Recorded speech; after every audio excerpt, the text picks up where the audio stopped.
Irmãos, a paz do Senhor. Quantos estão felizes com Jesus? Abra sua Bíblia, Evangelho de Jesus Cristo, segundo escreveu Mateus.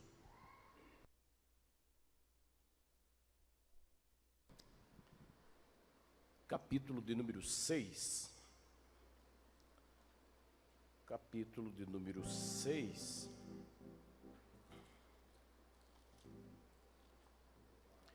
Evangelho de Jesus, segundo escreveu Mateus, capítulo de número 6, a partir do versículo 25. Depois vamos ao capítulo 27,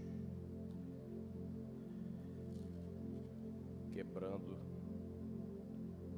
a regra da homilética, né? Que diz que não podemos ler um texto muito longo antes da ministração. Nós estamos trabalhando a partir da última quinta-feira as esferas do ministério de Jesus.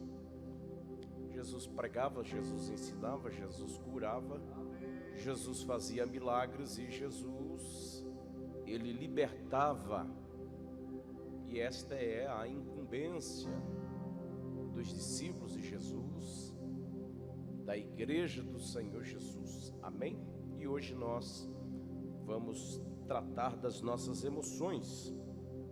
Há muita gente vivendo a ansiedade e Jesus, ele tem cura para a sua alma ansiosa. Os que acharam, digam amém. Diz assim: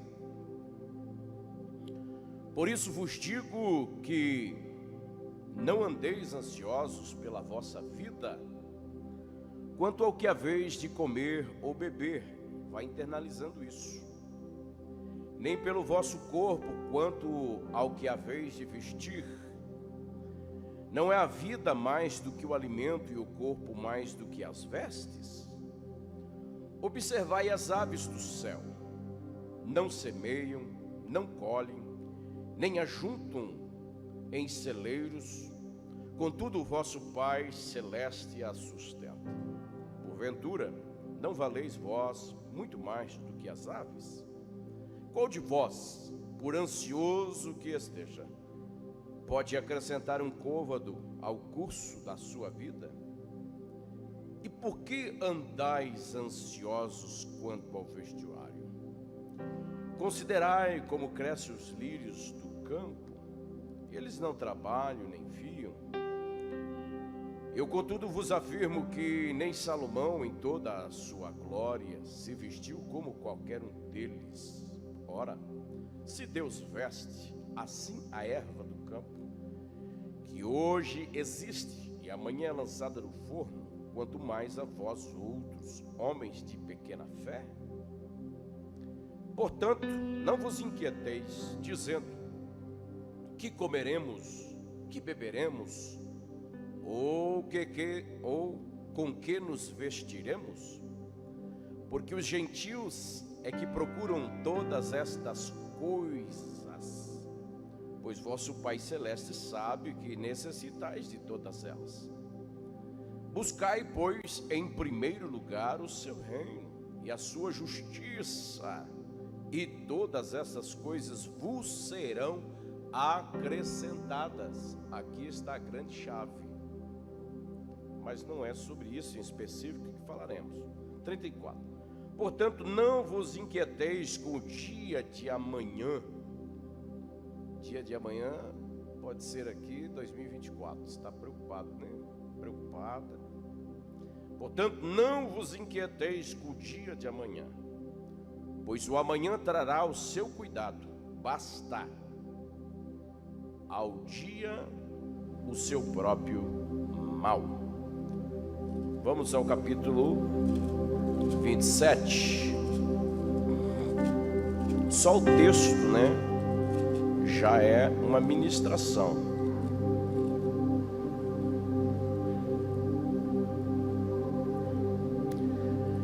Versículo 26 a seguir. Em seguida, Jesus foi com eles a um lugar chamado Getsêmani e disse aos seus discípulos: assentai-vos aqui enquanto eu vou ali orar. E levando consigo a Pedro e aos 2 filhos de Zebedeu, começou a entristecer e angustiar-se. Capítulo 26. Obrigado, pastor Elias. Capítulo 26. Então lhes disse: a minha alma está profundamente triste até a morte. Ficai aqui e vigiai comigo. Adiantando-se um pouco, prostrou-se sobre o seu rosto, orando e dizendo: meu Pai, se possível, passe de mim este cálice. Todavia não seja como eu quero, e sim como tu queres. E voltando para os discípulos, achou-os dormindo e disse a Pedro: então, nenhuma hora pudestes vós vigiar comigo? Vigiai e orai, para que não entreis em tentação. O espírito, na verdade, está pronto, mas a carne é fraca. Tornando a retirar-se, orou de novo, dizendo: meu Pai, se não é possível passar de mim este cálice sem que eu beba, faça-se a tua vontade. E voltando, achou-os outra vez dormindo, porque os seus olhos estavam pesados. Deixando-os novamente, foi orar pela 3ª vez. Quantas vezes? Repetindo as mesmas palavras. Então voltou para os discípulos e lhe disse: ainda dormis e repousais? Eis que é chegada a hora, e o Filho do Homem está sendo entregue nas mãos dos pecadores. Levantai-vos, vamos, eis que o traidor se aproxima. Amém. Podeis tomar assento. Meus irmãos, a ansiedade tem se tornado a doença do século. Vivemos em meio a um mundo globalizado, onde não basta sermos bons naquilo que realizamos, fazemos. É necessário hoje, na grande disputa dos fazeres, sermos os melhores. Esta tem sido a verdade desta geração. Essa tem sido a regra a este tempo. Somos a geração mais ansiosa de todos os tempos, a geração do imediatismo. Observem vocês que esperar nos angustia. Hoje, com um clique no mouse, você dá uma viagem no mundo, navegando na internet. O que é ansiedade? De forma simples, direta, a ansiedade é vivermos uma situação antes dela se tornar realidade em nós. É o anelo, o desejo por alguma coisa. Na verdade, a ansiedade é um desequilíbrio do estado mental, das emoções. Quantos ansiosos a esse tempo? Vire para quem está do seu lado e diga: é necessário a gente controlar a ansiedade. E a Bíblia vai nos mostrar algumas razões do porquê nós precisamos e podemos viver a realidade da estabilidade na alma, não agregarmos de forma aguda, profunda, a ansiedade. Primeiro, porque Deus valoriza você como primazia da sua criação. Você leu comigo? Observai as aves dos céus. Elas não semeiam. Falando em aves, tem uma andorinha voando aí dentro da igreja. Olha aí, veio confirmar a mensagem. Amém? Observai as aves dos céus. Elas não semeiam, não colhem, não ajuntam em celeiros. Contudo, o vosso Pai Celeste as sustenta. Porventura, não valeis vós mais do que as aves dos céus? Existe cerca de 12 mil espécies de aves, 1.800 aproximadamente em nossa nação. Deus conhece cada uma delas em específico, com os seus detalhes. Então Deus está dizendo: eu conheço você também, porque você é a coroa da minha criação. Observe, nós lemos versículos 28 a seguir: e por que andais ansiosos quanto ao vestuário? Considerai como crescem os lírios do campo, eles não trabalham, nem fiam. Eu, contudo, vos afirmo que nem Salomão, em toda a sua glória, se vestiu como qualquer um deles. Ora, se Deus veste assim a erva do campo, que hoje existe e amanhã é lançada no forno, quanto mais a vós outros, homens de pequena fé. Eu preciso dizer que Deus ama a natureza animada e inanimada. Deus ama a flora nas suas mais variadas espécies. Mas Ele ama você muito mais do que a flora. Você é a coroa da criação de Deus. Eu vou repetir: você é a coroa da criação de Deus. Em segundo plano, porque nós podemos vencer a ansiedade? Porque Deus sabe o que nós necessitamos. Versículo 32: porque os gentios é que procuram todas estas coisas. Jesus está falando aqui da ansiedade dos povos. Ele está dizendo que os gentios povos se preocupam intensamente com a base para a sobrevivência. E ele vem trazendo essas lições. Vosso Pai Celestial, Ele sabe muito bem o que vós necessitais. Ele conhece as nuances do seu estado mental, das suas emoções, aquilo que você precisa como urgência, como necessidade para o aqui e agora e para o amanhã. Se você entende que Ele está atento às suas necessidades, feche os teus olhos e diga: Senhor, me ajude a descansar em Ti. E eu quero rapidamente, mas isso muito rápido, de uma forma bem simples, mas precisa e concisa, mostrar a vocês as lições de Jesus, vivendo uma das maiores ansiedades que um ser humano possa viver. E houve um médico que ousou escrever a morte de Jesus segundo o cirurgião. E ele vai fazer uma análise de todo o estado mental e emocional de Jesus na oração no Getsêmani. E este médico, esse cirurgião que analisa o sofrimento de Jesus segundo a ciência, ele vai dizer que Jesus foi até o último grau da ansiedade, a ponto de suar gotas de sangue. Quando você começa a ter as reações do seu organismo, vivendo o estado da ansiedade, os seus poros dilatam e você começa a suar.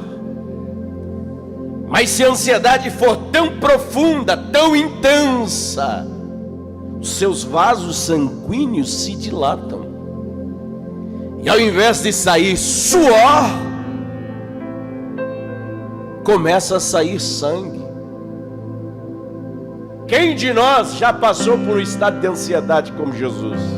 Eu acredito que ninguém de nós.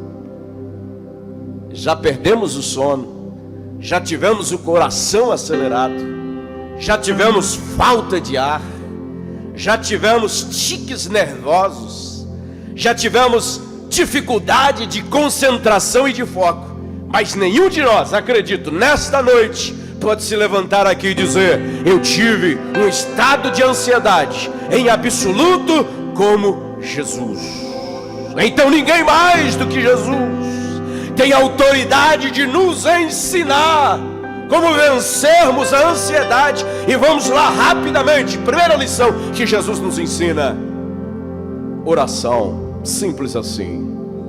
Observe que ele está vivendo este estado que lhe desafia, e ele vai a um lugar chamado Getsemane.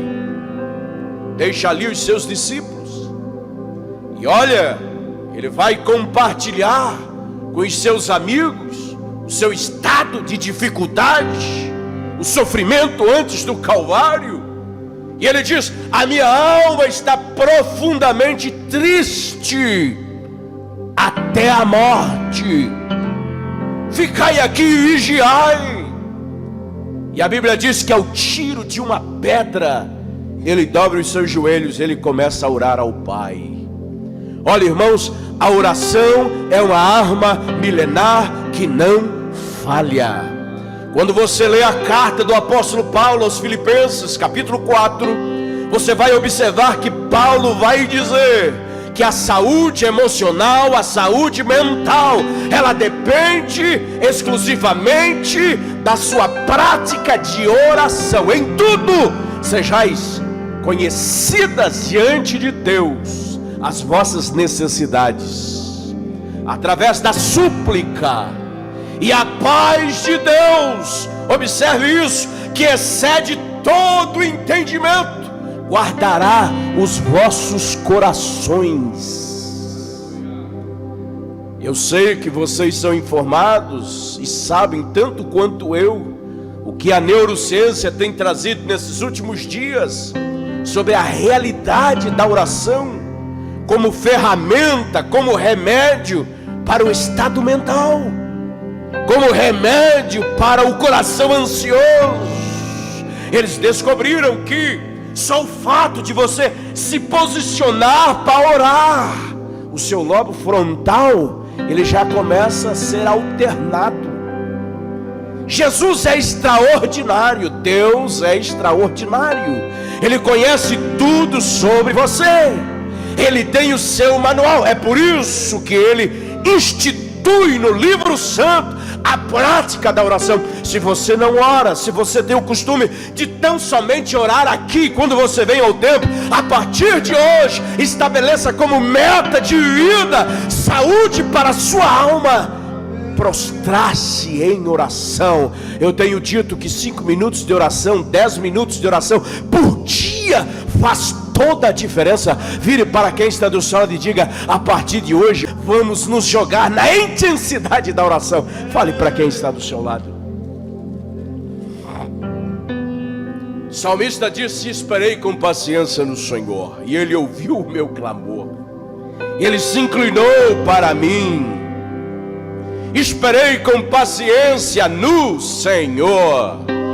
Observe que Jesus orou por 13 vezes. Ele vai e ele volta, ele vai e ele volta, ele vai e ele volta. Ele persiste no tempo em oração. Olha a lição do salmista: esperei com paciência no Senhor. Você só consegue praticar a oração se você tiver paciência. E a paciência, ela vem com intensidade na medida que você gera o hábito da oração. Quem entende?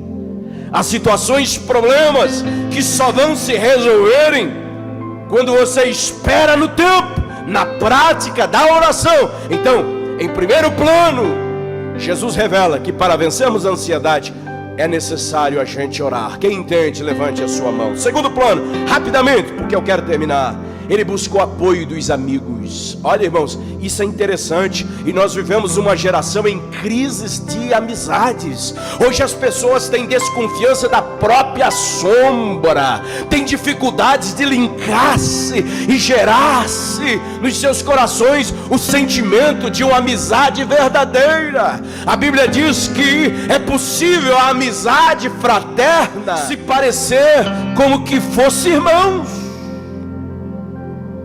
Na angústia nasce o irmão, em nome da amizade. hoje nós vivemos uma crise de confiança nos nossos relacionamentos. Jesus tinha dos 12, 3. Observe, lá está Bartolomeu, enfim, todos os discípulos, aqueles meninos de 18, 19, 20 e poucos anos de idade. Mas havia Pedro, Tiago e João, que Jesus tinha uma confiança maior, havia um alinhamento maior na amizade. E ele chama em particular e diz: olha, eu estou triste até a morte.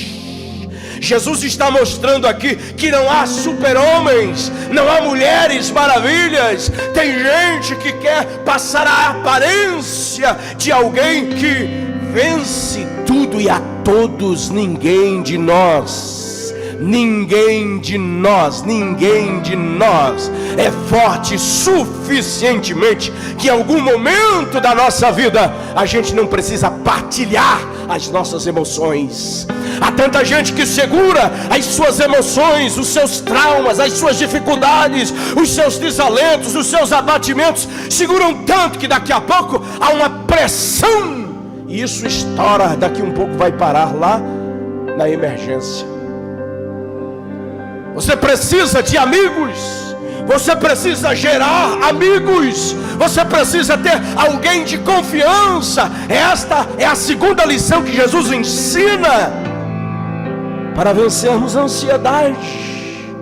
Que bom que hoje temos os psicólogos, que bom que hoje temos uma mentalidade diferente do que é a ciência que estuda o comportamento humano, os psiquiatras, porque até um tempo atrás a gente pensava que psicólogo era para maluco, psiquiatra é para gente doida. Não, irmãos, é para quem precisa resolver situações internas. Eu estava conversando essa semana com uma mestre em neurociência e ela disse: Jeremias, sabe de uma coisa? Tem muitas situações que a gente resolve na terapia, mas há lacunas em abertas que a ciência não prescruta, não consegue entender, que é a espiritualidade. Tem coisas que você vai resolver no abrir o seu coração. Chama aquela irmã de confiança que você sabe que ora, que guarda segredos às 7 chaves. Diga: eu estou sofrendo, eu preciso de ajuda. Ei, não pense que você é Superman. Tire a capa. Não pense que você é a Mulher Maravilha. Jogue fora o laço. Entenda que você é humano. Entenda que você tem fragilidades emocionais, psicológicas.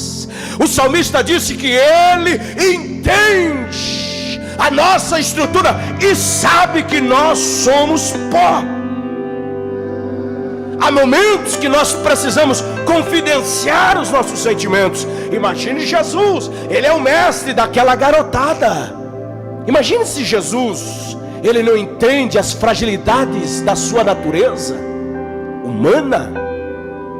O que ele vai conceituar? Não, jamais como mestre da sabedoria, mestre da espiritualidade, líder da religiosidade desta gente. Eu não vou abrir o coração, falar das minhas fraquezas, o que é que vão pensar de mim. Jesus não tem essa arrogância, essa prepotência. Ele chama e diz: olha, vocês querem saber de uma coisa? Eu estou profundamente triste até a morte.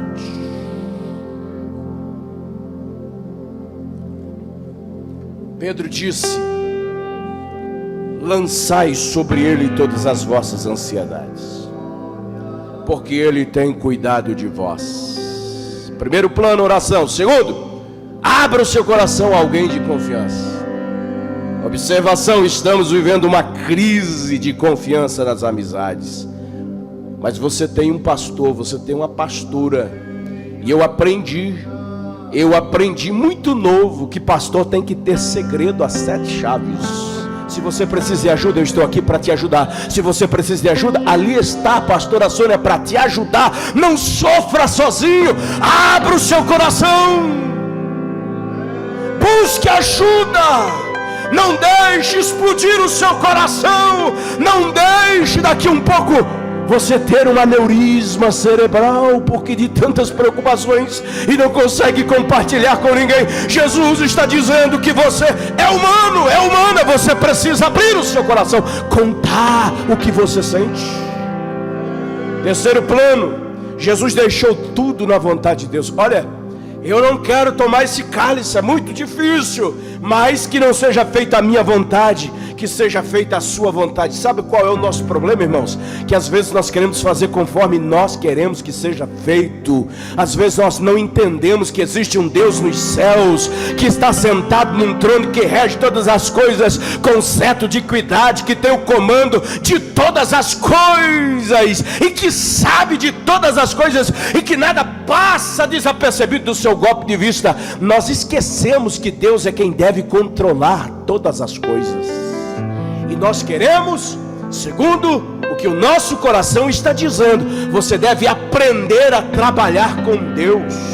As suas decisões têm que serem baseadas na vontade de Deus. O proverbista diz que do homem é estabelecido a fazer planos, mas a última palavra vem dos lábios de Deus.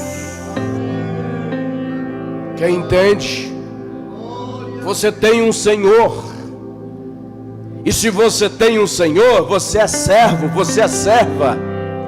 Você precisa entender que esse Senhor tem leis sobre você. Nem tudo que parece é, nem tudo que você quer é o melhor para a sua vida.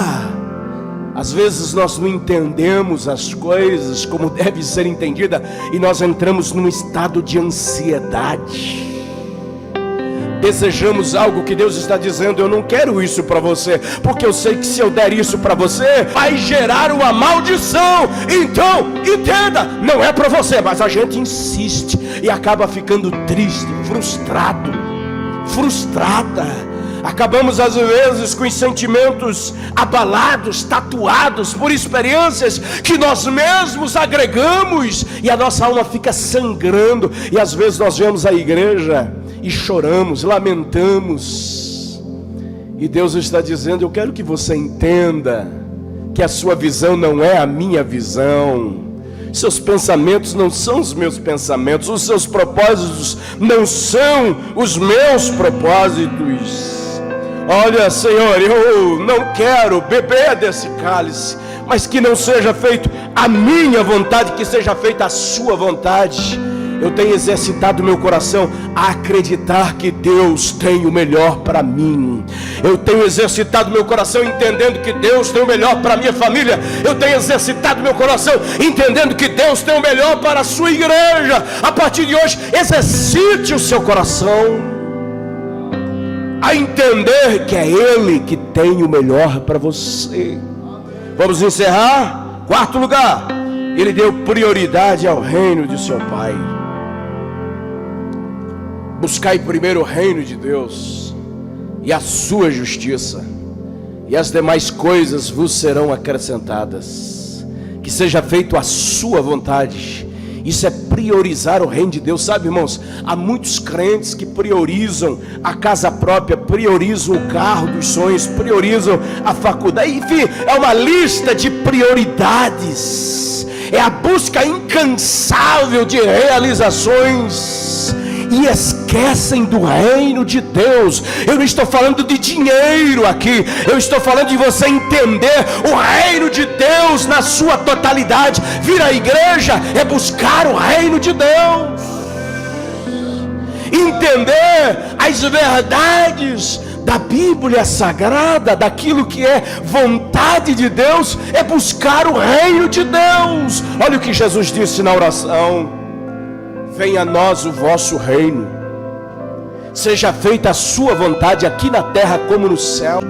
Ó geração de crentes ansiosos, ó geração de crentes que não priorizam o reino de Deus. Buscar em primeiro plano, em primeiro lugar, o reino de Deus, e as demais coisas vos serão acrescentadas. Pense no reino de Deus, busque orientação na oração. Diga: Senhor, faça-me entender o que é que o Senhor quer de prioridade da minha parte com o seu reino, e você vai ver que as demais coisas vão se alinhar. Eu tenho dito isso, eu tenho comprovado ao longo dos anos do ministério, crentes, irmãos, que se dedicam no reino de Deus, lá na porta, aqui em cima, às vezes fazendo serviços que nem aparecem. Eu tenho dito como eu tenho visto Deus recompensar. Aqui em Catanduvas, irmãos que começaram a trabalhar voluntariamente para o Senhor, eu cheguei a eles e disse: o Senhor vai te dar um emprego melhor, Deus vai te dar um salário melhor. Passou-se alguns meses, pastor, não sei como, mas fui lá na minha empresa, movido para um lugar que eu não esperava, e o salário aumentou. Como aumentou, pastor? Eu tenho visto isso acontecer. Dedique-se ao reino de Deus. Quando você se dedica ao reino de Deus, você não está se dedicando ao pastor da igreja. O pastor é transitório, o pastor finda com o tempo. Agora o reino de Deus é perene e é para sempre, é para a eternidade. Eu quero encerrar para você entender. Eu estou me esforçando em rápidos minutos para você entender. Aquele que dá um copo d'água a um profeta, no quilate de profeta receberá galardão de profeta. Se você entende, fica de pé, e eu quero orar por você. Como vencer a ansiedade, pastor? Oração. Como vencer a ansiedade, pastor? Abrindo o seu coração aos amigos. E a oração, irmãos, faz com que você abra o coração a Deus, porque a oração não deve ser um aglomerado de palavras. Deixa eu repetir: a oração não deve ser um aglomerado de palavras. A oração deve ser verdade que flui do seu coração, verdade que emergem da sua alma sofrida. Parece que a alma quer sair de dentro do corpo, a bainha da alma, e você prostra se você não tem orações precisas. O raciocínio não está lógico, não está coerente, o organismo não coopera para você orar. Mas você começa: Senhor, eu estou aqui, é no teu nome. O Senhor é bom, o Senhor é maravilhoso. Olha, você começa a exercer a gratidão, e a gratidão, ela é poderosa. Irmãos, a ciência está descobrindo tudo isso. O poder da gratidão é o que se fala hoje. E você começa a agradecer: Senhor, muito embora as coisas não estão como eu queria, mas eu quero te agradecer pela vida que o Senhor tem me dado. Eu quero te agradecer pela família que o Senhor tem me dado. Eu quero te agradecer pelo... E de repente o Espírito Santo entra nesse cenário de angústia, de abatimento, de descontrole, de desencontros. E você começa a sentir a alegria do céu, a ministração do Espírito na alma. E você levanta da oração, não mais como você dobrou os joelhos. Por isso que Jesus vai, a última instância, praticamente antes do Calvário, ele vai utilizar-se do poder da oração. Abrir o coração aos amigos. Está falando de que você, como ser humano, precisa ser amado. É uma necessidade básica, vital para a saúde da alma, você ter amigos. Ei, deixa eu fazer uma pergunta: você tem amigos? Você tem amigas? Sabe, a gente precisa. Quem lembra, esses dias eu acho que o pastor Elias pregou aqui sobre Filemon. Nós precisamos de amigos. Amigos, pense nisso. Você precisa de amigos. Sabe aquele churrasquinho com amigos, conversa leve, conversa ao vento. A gente precisa disso. Aquela rodada de pizza para engordar um pouco, né? Uma boa conversa com amigos, aquele chimarrão com os amigos. Mas ninguém quer mostrar fraqueza, não. Todo mundo está bem, quando na verdade, como diz o gaúcho, né? Estão tudo esgualepado. Verdade ou é mentira? Todo mundo vendendo uma imagem de 100%. 100%. Não, comigo está tudo certo. Claro que você não deve abrir o seu coração para quem não deve. Maria vai com as outras. O Zé da esquina que conversa até com a mãe do sarampo, né? Você não deve. Agora você precisa ter gente para te ouvir, para você interagir, plasmar a alma, plasmar a alma. Qual a terceira verdade? Estou encerrando. Vamos ver se vocês lembram. Isso é didático. Deixar tudo na vontade de Deus, entender que Ele tem o melhor para nós. Qual o último lugar? Buscar em primeiro lugar o reino de Deus. Tá a receita para você viver um 2024 abençoado na sua saúde emocional. Eu quero orar por você. Feche os teus olhos. Ou melhor, vamos fazer o corredor. Os obreiros estarão descendo. Faz tanto tempo que eu não venho na quinta-feira que eu já até estou me esquecendo do corredor, né? Aleluia. Há uma presença manifesta e gloriosa aqui, que Ele é o Verbo encarnado, Ele é a palavra. Aleluia. Pode vir, pode vir.